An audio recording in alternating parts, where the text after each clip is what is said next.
तो कहानी की शुरुआत होती है शाम की डरावनी बारिश से, जिसमें हमें दो भाइयों को दिखाया जाता है, जिसमें बड़ा भाई बिली अपने छोटे भाई जॉर्जी को एक कागज की नाव बनाकर देता है ताकि वह बाहर बारिश में उसे लेकर खेल सके। फिर जॉर्जी उस कागज की नाव के साथ बारिश में खेलने के लिए बाहर चला गया। फिर अचानक उसकी कागज की नाव बारिश के पानी में तैरते तैरते एक नाले में चली जाती है। जैसे ही जॉर्जी अपनी नाव वापस लेने के लिए नाले के करीब जाता है, वहां उसे काले अंधेरे में एक डरावना पेनीवाइज जोकर दिखाई देता है, जिससे जॉर्जी अपनी कागज की नाव वापस मांगता है। लेकिन वह जोकर उसे अपनी चाल में फंसाने की कोशिश करता है। वह उसे अपनी नाव दिखाकर उसे उसके नजदीक बुलाता है, और जैसे ही जॉर्जी अपने हाथ से अपनी नाव लेने उसके पास जाता है, अचानक वह जोकर जॉर्जी के हाथ को काट लेता है। और जैसे ही जॉर्जी वहां से भागने की कोशिश करता है, तभी जोकर उसे पूरा अपने पास नाले में खींच लेता है, जो काफी डरावना और रोंगटे खड़े कर देने वाला सीन होता है। इस घटना के बाद जॉर्जी गायब हो जाता है, और अब यह कोई नहीं जानता कि वह कहाँ गायब हो गया है। इसके बाद सभी को लगता है कि वह मर चुका है। फिर यहाँ से सीन चेंज होता है, और इसके कुछ महीनों के बाद हमें माइक नाम के एक लड़के को दिखाया जाता है, जिसमें उसे एक भेद के सिर पर गोली मारने के लिए कहा जाता है। लेकिन वह ऐसा करने से बहुत डर जाता है, वह ये नहीं कर पाता। और तभी एक बूढ़ा आदमी उसे बताता है कि उसे ऐसा करना पड़ेगा, क्योंकि मांस बेचना उनका फैमिली बिजनेस है। फिर इसके बाद हमें एक स्कूल दिखाई जाती है, जिसमें हम एक बेवरली नाम की लड़की को देखते हैं, जिसे स्कूल के सभी बच्चे बहुत चिढ़ाते हैं। अब स्कूल में गर्मी की छुट्टियां शुरू होने की वजह से सभी बच्चे खुश होते हुए स्कूल से बाहर आ रहे थे, और तभी बिली और उसके लूजर टीम के दोस्त देखते हैं कि स्कूल के बाहर एक महिला खड़ी है, जिसकी बेटी को वही जोकर उठा ले गया था। पर यह बात किसी को पता नहीं थी, इसलिए वह अपनी खोई हुई बेटी की तलाश में वहां उसे ढूंढने दो पुलिस वालों के साथ आई थी। और उसी वक्त हम हेनरी नाम के लड़के को वहां देखते हैं, जो बहुत ही जिद्दी और साइको दिमाग का है। वह स्कूल के सारे बच्चों को चिढ़ाते और उसे मारने की धमकियां देते रहता है। और जब वह बिली को देखकर उसे और उसके दोस्तों को मारने जाता है, तभी वह दूर खड़े दो पुलिस गार्ड को देखकर उन्हें जाने देता है। फिर वापस हम बेवर्ली को देखते हैं, जिसमें वह बेन नाम के एक मोटे लड़के को अपना ऑटोग्राफ देती है, जिससे वह लड़का बेवर्ली से प्यार करने लगता है। फिर जब बिली स्कूल से अपने घर आता है, तब उसे उसके पिता डांटते हैं, क्योंकि बिल को अभी भी लगता था कि उसका छोटा भाई जॉर्जी अभी भी जिंदा है। वह अपने पिता को समझाता है कि कैसे उसका भाई अभी भी जिंदा है। वह ये भी बताता है कि जॉर्जी उस नाले में गिरते गिरते एक सिल्वर लाइन के पास पहुंच गया होगा और वहां से जिंदा निकल के कहीं चला गया होगा। लेकिन उसके पिता उस पर गुस्सा हो जाते हैं और उसे यह कहते हैं कि ऐसा करना बंद करो, तुम्हारा छोटा भाई अब नहीं रहा, और वह बार बार ऐसा करेगा तो उसकी माँ को यह अच्छा नहीं लगेगा। ये सुनकर बिली वहां से मायूस होकर चला जाता है। उसके बाद हम माइक को देखते हैं, जो एक साइकिल लेकर सब जगह मांस पहुंचाने का काम कर रहा था। लेकिन अचानक माइक की नजर रास्ते में एक दरवाजे पर पड़ती है, जहां उसे पीछे की तरफ कुछ रहस्यमयी और डरावनी चीख पुकार सुनाई देती है। उसे दरवाजे के पीछे कई सारे हाथ दिखाई देते हैं, जैसे वह बाहर आने की कोशिश कर रहे हो। और अचानक दरवाजा खुलता है और माइक का सामना उसी डरावने पेनीवाइज जोकर से होता है, जिसने जॉर्जी और बाकी बच्चों को गायब कर दिया था। लेकिन इसी बीच अचानक हेनरी वहां माइक को चढ़ाने के लिए आ जाता है, लेकिन डर के मारे माइक वहां से चला जाता है। फिर बिली का एक दोस्त स्टैम अपनी धार्मिक किताब पढ़ के उसे वापस रखने अपने पिता के दफ्तर जाता है। तब उसे एक महिला की डरावनी पेंटिंग दिखाई देती है। वह अक्सर इससे डरता है। दरअसल उसे भी पेनीवाइज जोकर ही डराता था। वह सबको डराने के लिए उन चीजों का सहारा लेता है जो उनके लिए डरावनी होती है। फिर बिली अपने दोस्तों को लेकर अपने भाई को ढूंढने के लिए सिल्वर लाइन के पास जाता है। वहीं दूसरी तरफ बेन अकेले लाइब्रेरी में बैठकर कविता लिख रहा था और डेरी शहर का इतिहास पढ़ रहा था। वह डेरी शहर में होने वाली सभी घटनाओं के बारे में जानकारी प्राप्त करता था। इतिहास में लिखी वह सारी घटनाएं लोगों की मौतों से संबंधित थीं। वह उसमें देखता है कि वहां बहुत से लोग मारे गए थे। बेन उसे जानने के लिए रहस्यमयी चीजों की कल्पना करना शुरू करता है कि यह सभी घटनाएं वही पेनीवाइज जोकर द्वारा की जा रही थीं, ना कि किसी और के द्वारा। वही अचानक बेन को वहां एक लाल रंग का उड़ता हुआ गुब्बारा दिखाई देता है, लेकिन वह बेन के सिवाय और किसी को दिखाई नहीं देता। गुब्बारे का पीछा करते हुए बेन को वहां कई अंडे मिलते हैं और वह उनका पीछा करते हुए लाइब्रेरी तक आ जाता है। तभी अचानक एक सिर से कटा और जला हुआ आदमी बहुत सारे जले हुए अंडे लेकर वहां आता है और बेन पर हमला करने के लिए उसके पीछे भागता है। लेकिन बेन जैसे तैसे करके वहां से बच निकलता है। तभी उसी बीच में हेनरी और उसके दोस्त उसे पकड़ लेते हैं। वे मिलकर बेन को बहुत डराते हैं और डराते हुए हेनरी अपने चाकू से उसके पेट पर उसका नाम हेनरी लिखने की कोशिश करता है। और इस बीच एक कपल अपनी कार लेकर उसी रास्ते से जा रहे होते हैं। बेन उन्हें मदद के लिए बुलाता है, लेकिन वे उसे अनदेखा कर देते हैं। लेकिन बेन जैसे तैसे करके वह अपनी जान बचाकर वहां से भाग निकलता है। लेकिन हेनरी और उसके दोस्त उसका पीछा करते हैं। वहीं दूसरी तरफ बिली अपने दोस्तों के साथ सिल्वर लाइन के अंदर जाता है और उसे वहां किसी और बच्चे का जूता मिलता है। और जैसे ही बिली अपने भाई की तलाश में और अंदर जाने की सोचता है, तभी अचानक घायल अवस्था में बेन हेनरी से डरकर भागते हुए वहां पहुंच जाता है। फिर बेन उन सबको पूरी बात बताता है। वह सुनकर वह सभी वहां से भाग जाते हैं, लेकिन उसके बाद हेनरी का दोस्त बेन की तलाश में सिल्वर लाइन तक आ जाता है। उसे लगता है बेन इसी सिल्वर लाइन के अंदर छिपा है, इसलिए जैसे ही वह उसे ढूंढने के लिए उसके अंदर जाता है, तभी अचानक वहां कई सारी प्रेत आत्माएं उसे मिलती हैं, जिसे देख वह डर के यहाँ वहां भागकर उसमें फंस जाता है और पेनीवाइज जोकर द्वारा मारा जाता है। वही बिली और उसके दोस्त बेन के लिए पट्टियां और कुछ दवाई खरीदने मेडिकल स्टोर में जाते हैं, लेकिन उनके पास कम पैसे होने की वजह से वह इसे ले नहीं पाते। लेकिन तभी इत्तेफाक से बेवर्ली भी उसी मेडिकल स्टोर में आती है, जो बिली और उसके दोस्तों को दवाइयां खरीदने में मदद करती है। फिर ये सभी दोस्त मिलकर बेन को ठीक करते हैं और बेवर्ली को उनके साथ उनकी टीम में आने का प्रस्ताव देते हैं। लेकिन बेवर्ली जब अपने घर पहुंचती है, तब उसके पिता हमेशा की तरह उसके साथ अजीब व्यवहार करते हैं। बेवर्ली अपने पिता के व्यवहार के कारण परेशान थी। इस कारण वह बहुत उदास और डिप्रेशन में आकर अपने बाल काट लेती है और वह बिली की टीम में चली जाती है। फिर वह सभी दोस्त और बेवर्ली मिलकर एक तालाब में खूब मस्ती करते हैं। फिर वह सभी दोस्त मिलकर बेन के घर जाते हैं, जहां वह सब मिलकर बेन ने इकट्ठा किया हुआ डेरी शहर का इतिहास पढ़ते हैं। बेन उन सभी को बताता है कि इस शहर के निवासी एक एक करके इस शहर से गायब हो गए थे। सबसे अजीब बात यह थी कि खोए हुए लोगों का अभी तक कोई सुराग या शव नहीं मिला, लेकिन उस शहर के एक कुएं के पास उन मृत लोगों के खून से सने कपड़े मिले।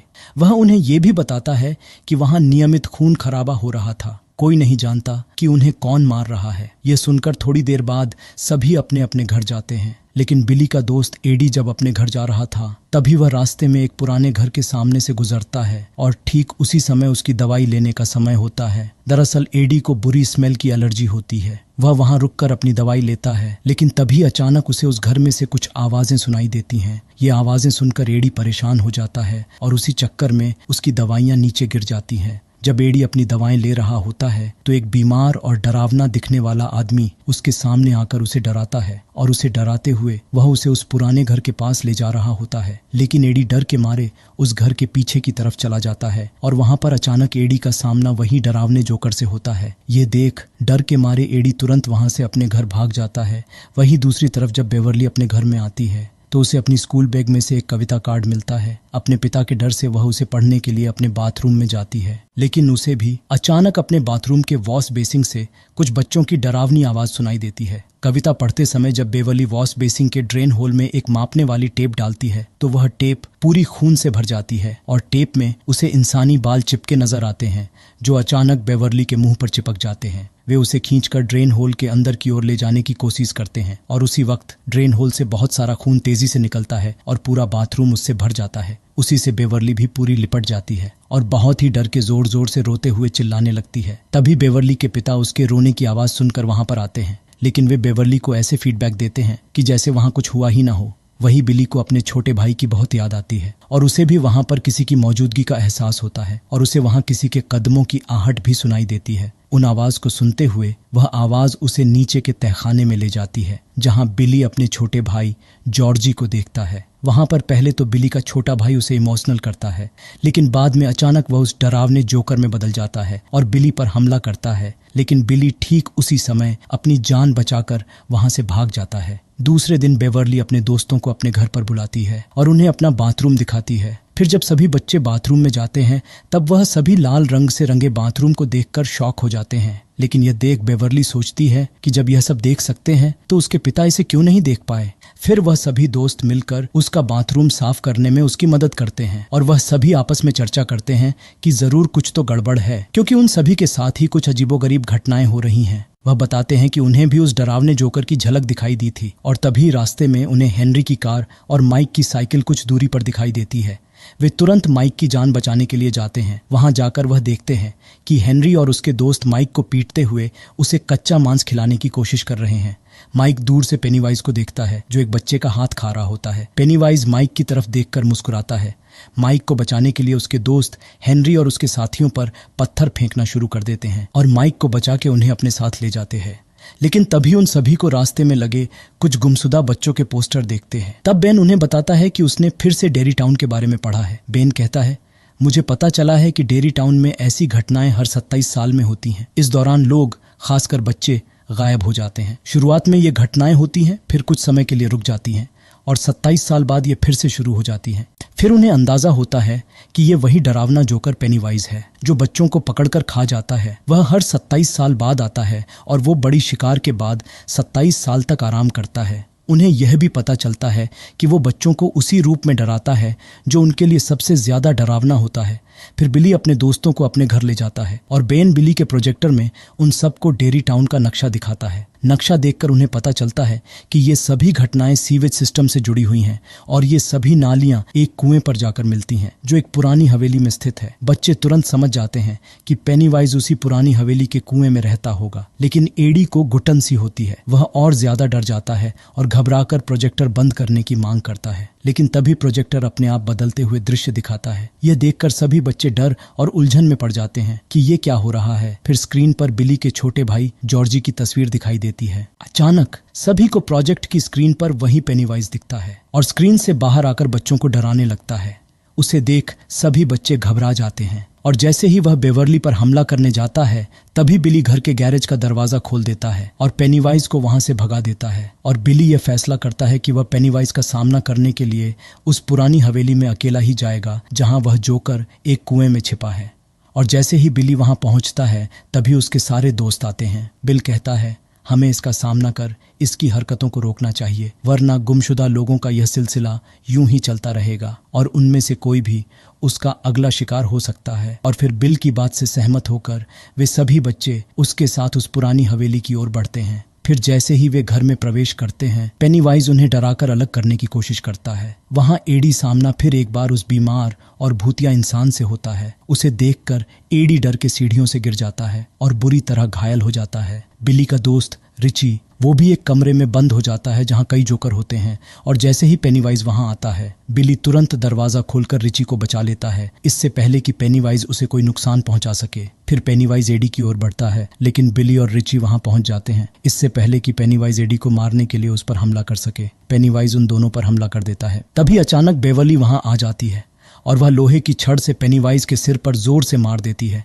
जिससे वह घायल हो जाता है। इसके बावजूद वह बच्चों को डराने से नहीं रुकता। वह अपने बड़े नाखूनों से बेन को घायल कर देता है जो बेहद डरावना होता है, लेकिन सभी बच्चे साथ होने और पेनीवाइज घायल होने की वजह से वह वहां से चला जाता है। लेकिन बिली उसके पीछे जाकर उसे कुएं के अंदर जाते हुए देखता है। फिर बिली के साथ सभी बच्चे किसी तरह अपनी जान बचाकर उस घर से बाहर निकल आते हैं और तभी एडी की माँ वहां आती है और उन सबको डांट के एडी को वहां से ले जाती है। लेकिन बिली अपने बाकी दोस्तों से कहता है कि हम पूरी तैयारी के साथ फिर से उस घर में जाएंगे और पेनीवाइज का बहादुरी से सामना करेंगे। लेकिन बिली के इस प्लान से कोई सहमत नहीं होता सिवाय बेवर्ली के। बाकी सभी कहते हैं हम वहां दोबारा कभी नहीं जाएंगे।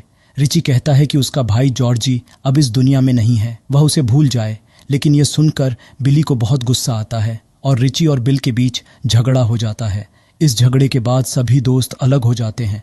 तब बेवर्ली समझाती है यह पेनीवाइज की चाल है ताकि तुम सबको अलग कर सके, क्योंकि उसे पता है कि तुम्हारी एकता उसे हराने में सबसे बड़ी ताकत बनेगी। लेकिन फिर भी कोई उसकी बात मानने को तैयार नहीं होता। दूसरी ओर हेनरी अपने घर के पास रखे लेटर बॉक्स के ऊपर उड़ता हुआ एक लाल गुब्बारा देखता है जो पेनीवाइज की मौजूदगी का संकेत था। जब वह बॉक्स खोलता है तो उसे वहां एक चाकू मिलता है। यह वही चाकू था जो उसने बेन का पीछा करते समय जंगल में खो दिया था। चाकू को पकड़ने के बाद हेनरी पूरी तरह से पेनीवाइज के कब्जे में आ जाता है। पेनीवाइज उसे मजबूर करता है कि वह अपने पिता की हत्या कर दे। पेनीवाइज के प्रभाव में आकर हेनरी वास्तव में अपने सोते हुए पिता को मार डालता है। उधर बेवर्ली का पिता गुस्से में आकर उसे बहकाने की कोशिश करता है, लेकिन बेवर्ली उसे लात मारकर वहां से भाग जाती है और खुद को बाथरूम में बंद कर लेती है। उसके पिता बाथरूम का दरवाजा तोड़कर अंदर आ जाते हैं, लेकिन अपनी सुरक्षा के लिए बेवर्ली उनके सिर पर सिंक मार देती है और वहीं पर बेवर्ली के पिता बेहोश हो जाते हैं क्योंकि उनके सिर पर गंभीर चोट लगती है। इस बीच बिली बेवर्ली को खोजते हुए उसके घर पहुंचता है, जहां उसे बेवर्ली के पिता का शरीर और दीवार पर पेनीवाइज का लिखा हुआ संदेश मिलता है, तुम भी मर जाओगे अगर तुमसे किसी ने बेवर्ली को ढूंढने की कोशिश की तो। बिली तुरंत यह बात अपने सभी दोस्तों को बताता है कि पेनीवाइज बेवर्ली को भी उठा ले गया है।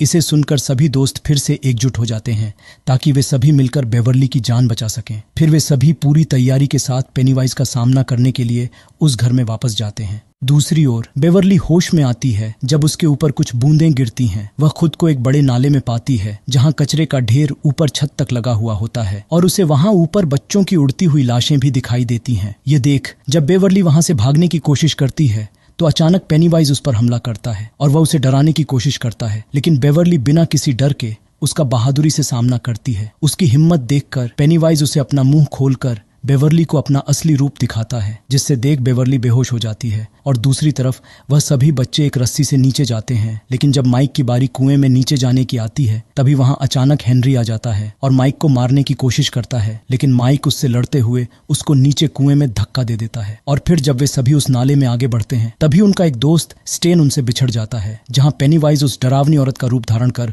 उस पर हमला करता है जो स्टेन को अक्सर वो पेंटिंग से डराती थी। अब पेनीवाइज उसे गंभीर नुकसान पहुंचा सके इससे पहले वहां अचानक बिली और उसके बाकी दोस्त स्टेन को ढूंढते हुए उसके पास पहुंच जाते हैं। इन सबको साथ में देख पेनीवाइज वहां से चला जाता है। फिर बिली को भी वहां अपने छोटे भाई जॉर्जी की झलक दिखाई देती है। वह सभी उसका पीछा करते हुए बेवर्ली के पास पहुंच जाते हैं, लेकिन बेवर्ली अनबैलेंस्ड तरीके से हवा में लटकी होती है। उसे इस हालत में देख बिली और उसके दोस्त उसे नीचे उतारते हैं, लेकिन बेवर्ली बेहोशी की हालत में होती है। वे सब मिलकर उसे होश में लाने की कोशिश करते हैं, लेकिन कोई फायदा नहीं होता। लेकिन तभी बेन उसे प्यार से गले लगाता है और तभी अचानक बेवर्ली पेनीवाइज के जादू से निकल के होश में आ जाती है। वही बिली को अपना छोटा भाई जॉर्जी मिलता है। जॉर्जी अपने कटे हुए हाथ को लेकर रोते हुए बिली को कहता है, बिली प्लीज मुझे यहाँ से बाहर निकालो, मुझे यहाँ बहुत डर लगता है। बिली उसे हौसला देते हुए कहता है, वो बोट तेज थी क्या? जॉर्जी मायूस होकर बोलता है, पता नहीं, वह अचानक तेजी से गटर के नाले में चला गया।